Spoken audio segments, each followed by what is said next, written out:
Hey guys, welcome back to my channel. If you are new here, welcome in. My name is jerriies. We are talking about the third episode. And this episode, I know it's early in the season, but it is hands down my favorite episode. I have never been so touched by an episode. It may be because I'm so passionate about this game and this game adaptation. I felt it impacted me in so many different ways. I'm not joking, I was very scared and nervous. Not only is it different from the game, there was a lot of people who did play this game who I would say in the most nicest way scoffed at Bill and Frank being queer. So for them to dig so deep into their story and be very open with it, I felt could have been very risk-taking. But at the same time, I'm glad they did it. I felt that people who are haters of this episode hopefully now realizes that this game adaptation is not about zombies. Again, it's about love. No matter how uncomfortable that episode made them, they're gonna continue to keep watching. Because now I feel like this opens to other people who just maybe weren't interested in the show because of now how inclusive this is. I have seen someone tear this episode down because they were watching with their kids. The show is not appropriate, nor is this game appropriate. I don't believe that there's a lot of reference as much as the first and second episode. There's a couple little things here and there, but I do want to warn you guys, if you have not watched the episode, I do mention the games. If you don't want any spoilers at all, I totally understand, and I hope to see you after the season. So let's dive in and talk about this episode. I already know I'm gonna be very emotional during this discussion. It starts off with Joel stacking stones kind of by himself along this river, and I felt Joel was mourning in remembrance of Tess. I believe when Ellie was trying to get Joel to discuss what happened with Tess, as she was trying to say, "This is not my fault," you can hear the doubt in her voice that she does feel a bit guilty, but doesn't know how to handle it or talk it through with Joel. But as both of them feel very guilty, I feel both of them need to continue on this journey for Tess. I love when they go into the store, because in the game, on the way to Bill and Frank, or to see Bill, there's a lot of areas you could stop by to loot. Guys, I'm a looting queen. I feel like every game I ever play, that's all I want to do. I love looting. If you guys are not familiar, if you're not a gamer, looting is getting certain items for your guns, for health bars, to build out any sort of weapons or tools that you need on your journey or your mission. Looting is the best. I love how they brought it up in this scene. So Ellie sees an arcade game, and it is Mortal Kombat. She goes on and talks about how the coolest, I would say, Melina. And I'm trying to think of, which friend introduced her to this game, because this is Mortal Kombat, I think it was like 2 or 3. This is way before, I would think, Riley, and I mean, there's a possibility that, Riley could have heard it from someone else.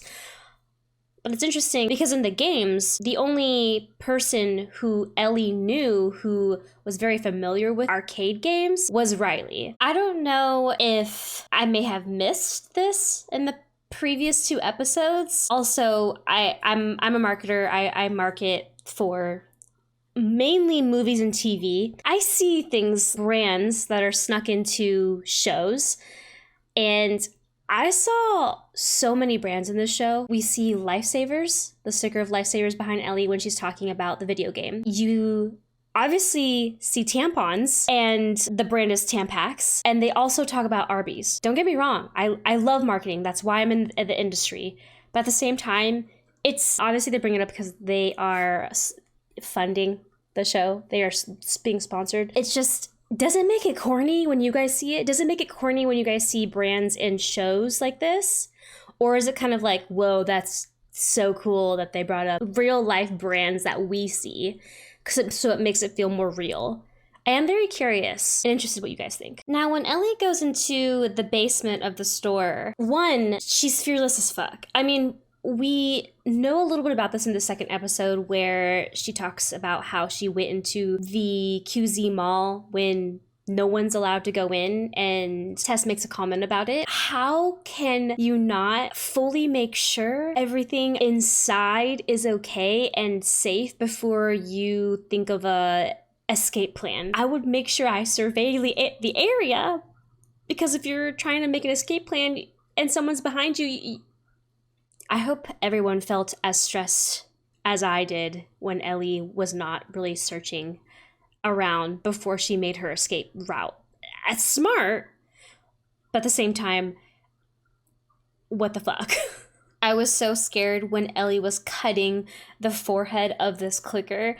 I thought it was gonna pull a freaking xenomorph jump out in front of you. I was like, wait, I forgot what I was watching for a second. At first I thought to myself, oh my god, that's Ellie's first kill, because I feel she's very infatuated or curious about, is fearless. She can protect herself. It's not Ellie's first kill. She killed clickers and runners, stalkers, whatever they had in the QZ mall.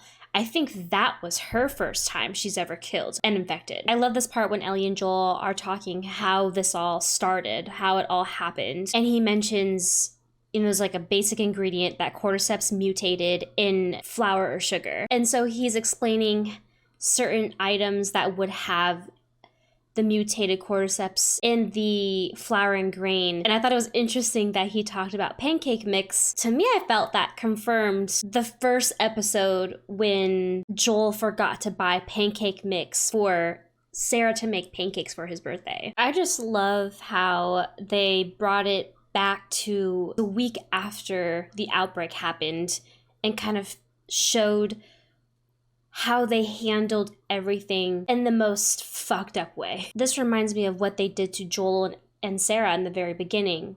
They didn't want to risk people being infected and not being able to control a ton of people, so they just kill them off. And I want to state, if you guys have not watched, if you guys do not listen to the podcast, please do. The official podcast for the HBO show is fantastic. It goes in so much detail. So as everyone was being evacuated, Bill can clearly see through his cameras that they have left. And the way his bunker is hidden under this chest is freaking awesome. So the truck that Bill drives in the show is exactly the truck that Bill gives to Joel and Ellie to get into town or drive towards Tommy. Except it's a very older version, which I still love, but it's so great. I love the little tiny references. It's really cool. Again, with more branding, we see Panasonic with the cameras, and we see Home Depot,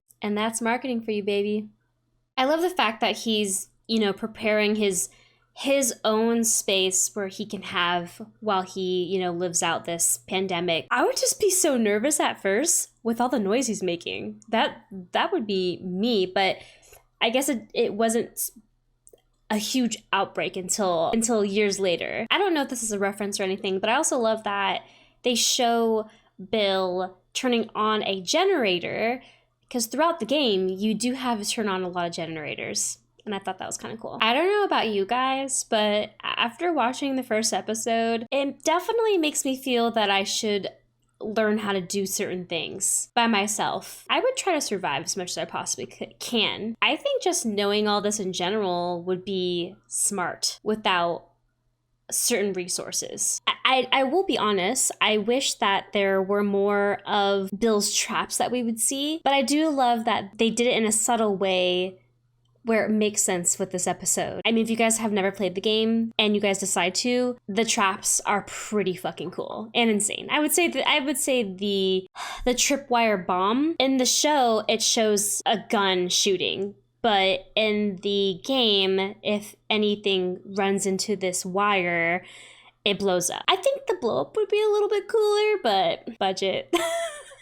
Now, in the game, you only hear about Frank once, and it's when Joel and Ellie and Bill run into his dead body. And the way that Frank died was he got bit and didn't want to turn, so he hung himself. I think that's why I love this story so much.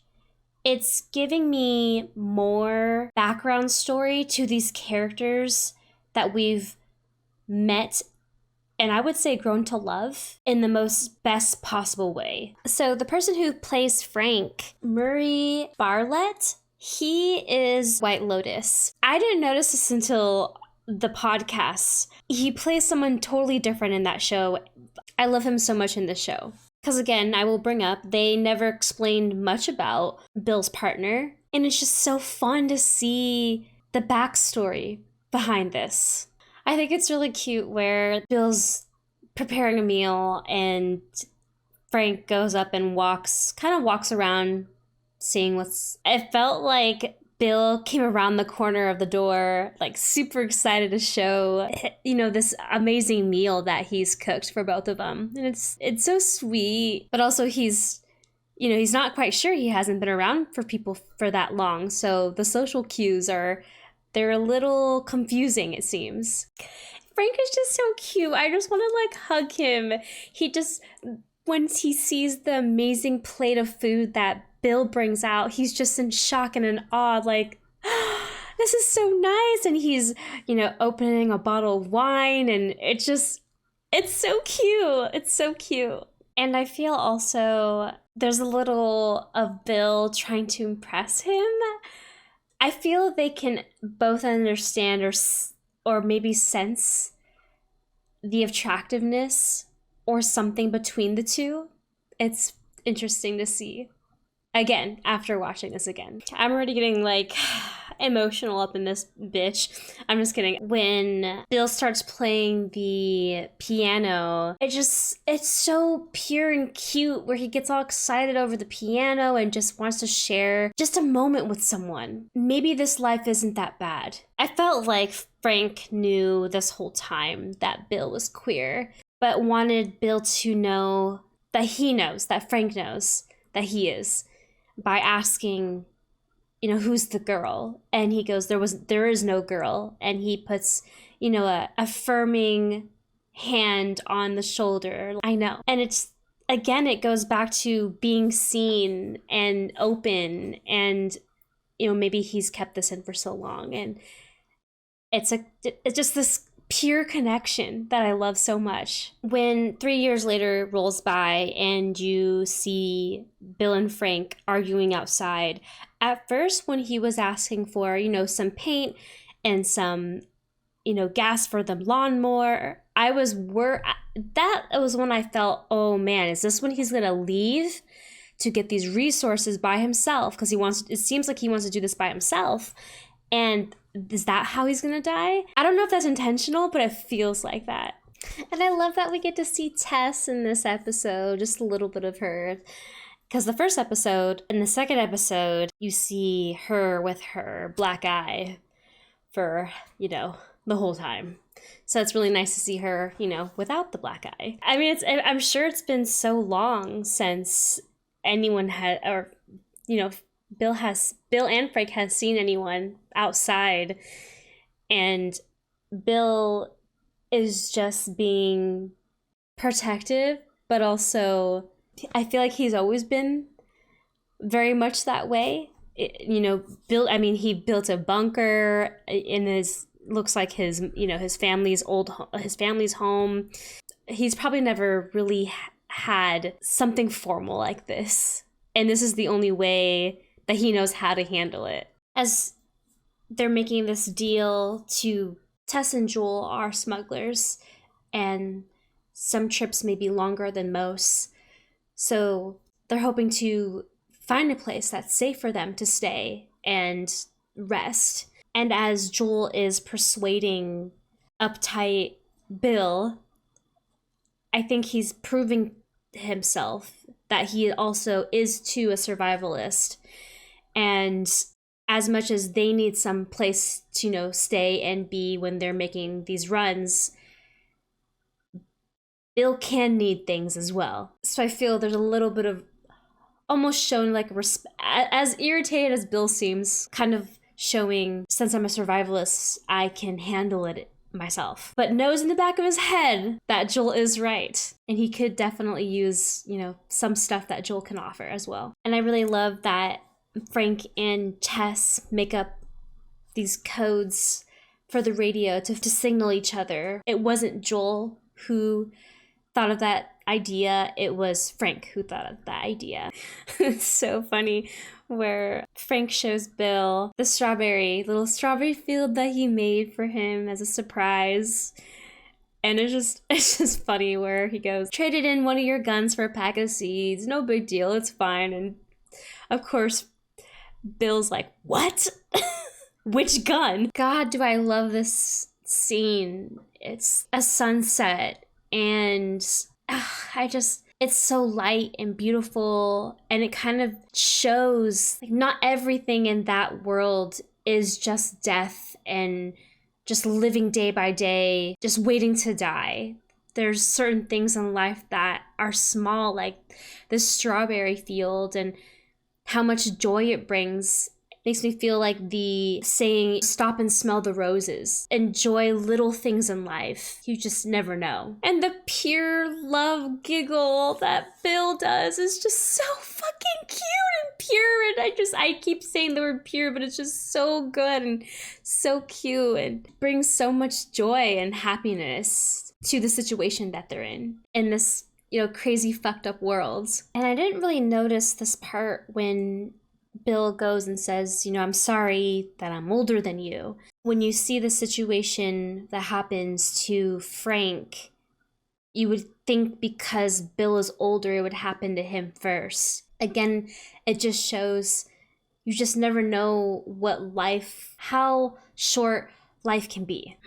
And then the line when he goes, I was never afraid before you showed up. And it just shows how much in love he's fallen, how scared he is to lose Frank. This episode shows when you put yourself out there for love, you are bound to get hurt. While I'm waiting for this, I'm waiting for the moment where they get back on track to the game, and I'm worried and scared because I'm already falling in love with Frank.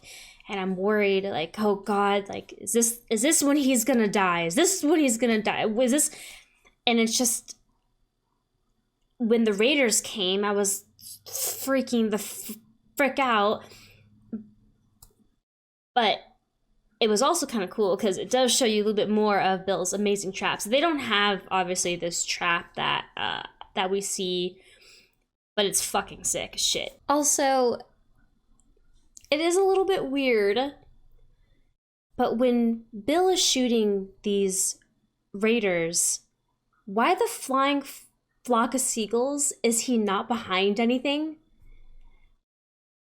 Like, if he's such a fucking survivalist, why isn't he taking cover? Or, I don't know, sniping people from above? Maybe it could be the rain. It could be the rain. Maybe he can't see. It's just too rainy. I don't know. But also, why isn't he... Okay, let me take a step back. Maybe his first instinct was just to protect Frank at all costs. And there was no time to prepare. He doesn't know how many people are outside. He just wants to make sure no one gets over the fence. There's a less risk, right? If he waits for them to cross over the fence, there's a high risk of killing Frank. So, I mean, he could still be where Frank is sitting, right? And still shoot people. I don't know. Could the rain? I don't know. I just... stresses me out, dude. Stresses me out. Then I'm like, what the fuck? So does Bill die instead? I mean, I'm so caught off guard, but I know... I'm holding on to getting back onto, the track of on the game. He's gonna be alive. He has to be alive. How else is he gonna help out Ellie and Joel? How else is he gonna help out? There's no way that he's gonna die here. Doesn't make sense. So we see Bill and Frank. Bill's not dead, thank goodness, and Frank is in a wheelchair. And like I brought up, Bill mentions, I'm sorry that I'm older. Because Bill is older, he goes first. No one's going to be able to take care of Frank. But it shows the opposite of that. I did not see this part, but when Frank was, the first time I watched this, when Frank was painting and he sees Bill watering the plants, you get a glimpse of how well he has kept, where they lived alive. And when they go and Ellie and Joel show up, the first thing they zoom into or they show in the frame of the camera is those same exact flowers, but in the front of the house, and they are dead. Because Bill is having to care for Frank, him caring for the flowers as a metaphor of him still caring for Frank. They don't state in the show what Frank is going through. It seems it's some sort of like early stages of ALS or MS, and it's sad to see where he's painting and the strokes are fine when he first starts, but he loses the strokes the longer he's working on the portrait. It's also so cute to see how hard it is that Frank has to take pills and he can't open the bag.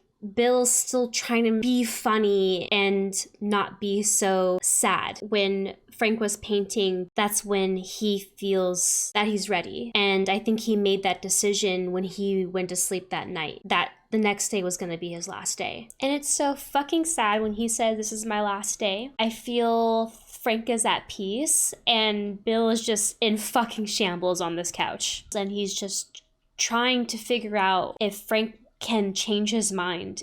It's so sad. Like he's trying to stay strong, but he can't cope. He doesn't want to lose Frank.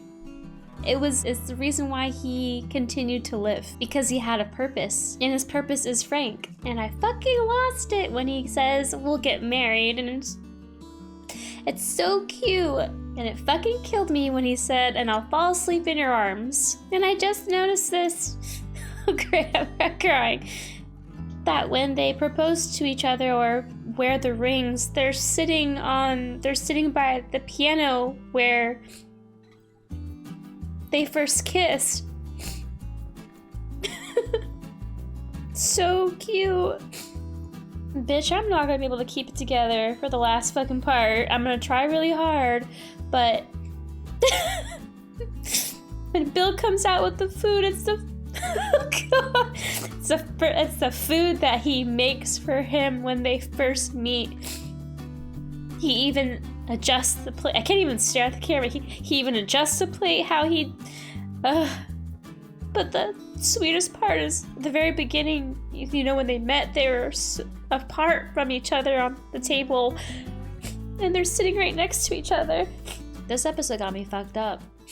I was shocked when I found out that Bill wasn't going to meet Ellie and Joel, but the way they ended this story, not like the game at all, I fucking love it so much more. I didn't notice this at first, but even though Bill wanted to go with Frank, he still did exactly what Frank wanted.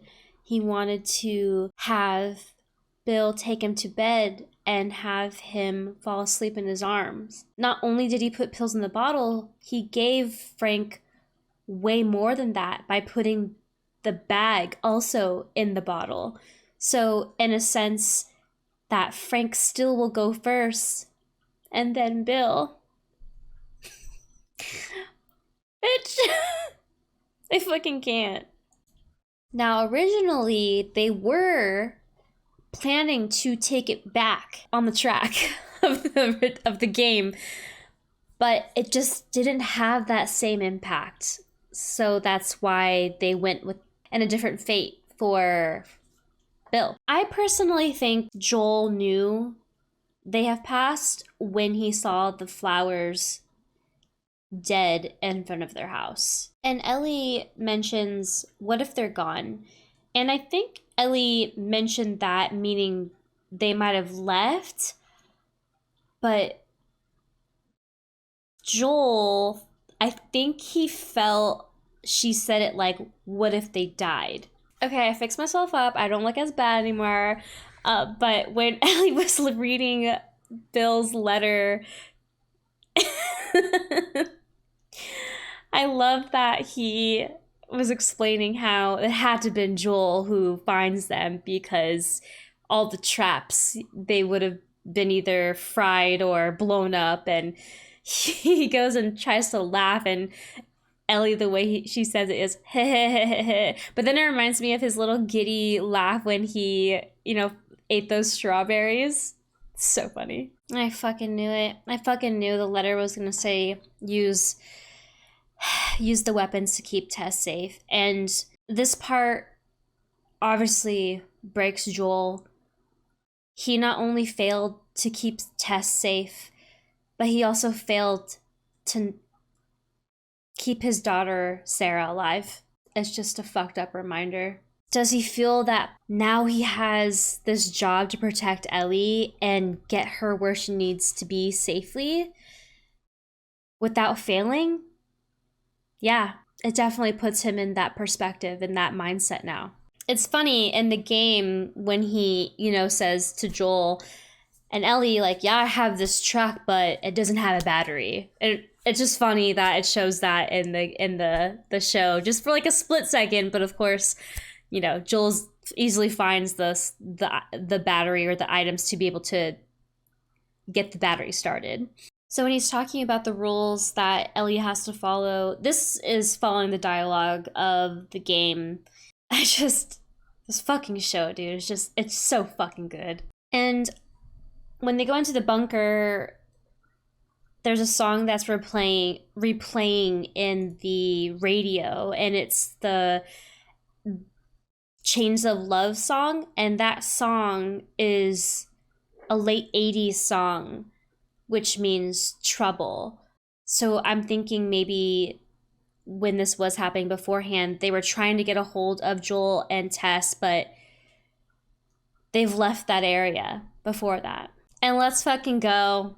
When they find fucking new clothes, dude, it's the same outfit. Ellie has a palm tree shirt on, and Joel has his flannel on. Let's fucking go.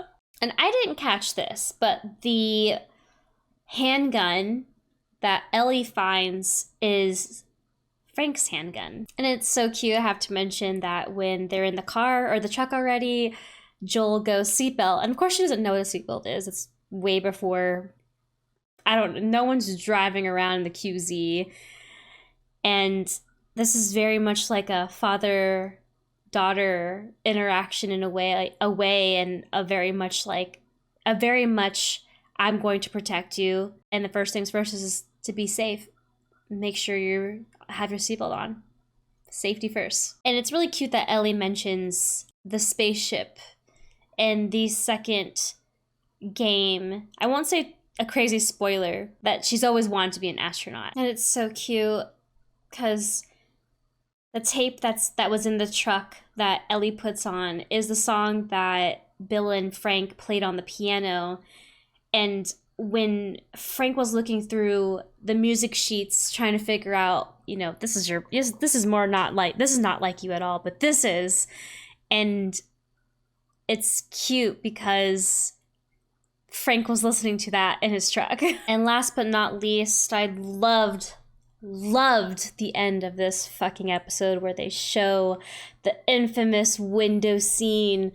When you start the game, you see a windowsill and the curtains are just moving by, and it's so freaking good. Neil and Craig mentioned that they kind of wanted to integrate this in all episodes because when you start the game, the starting menu is that window, and they were mentioning that they will take whatever area they were in and that was significant to the episode, and they would start the episode that way. That would have been really fucking cool, but I don't know how that would play in HBO. Their starting scenes are horizontal and not vertical.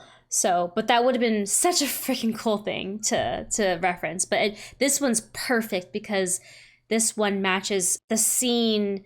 It just would have been weird if it was the Capitol or if it was the QZ. this is just way better. I hope you guys enjoyed my take. I'm not joking, it's my favorite episode. I don't care, it's the 3rd episode. It's beautiful. It just shows how short life could be if you don't slow down and eat the strawberries.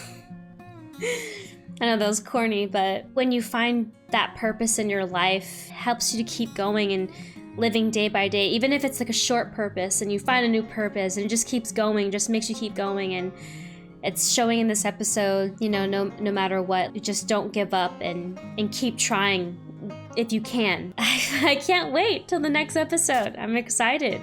I think this is probably going to be a more dangerous part of the show. So buckle in. Do stream on Twitch if you guys would like to see me stream video games. I love streaming live. I usually stream on Wednesdays, Fridays, and Sundays. Thank you guys so much for listening what I have to say about this awesome episode. I can't wait to see you guys in the next video, and take care.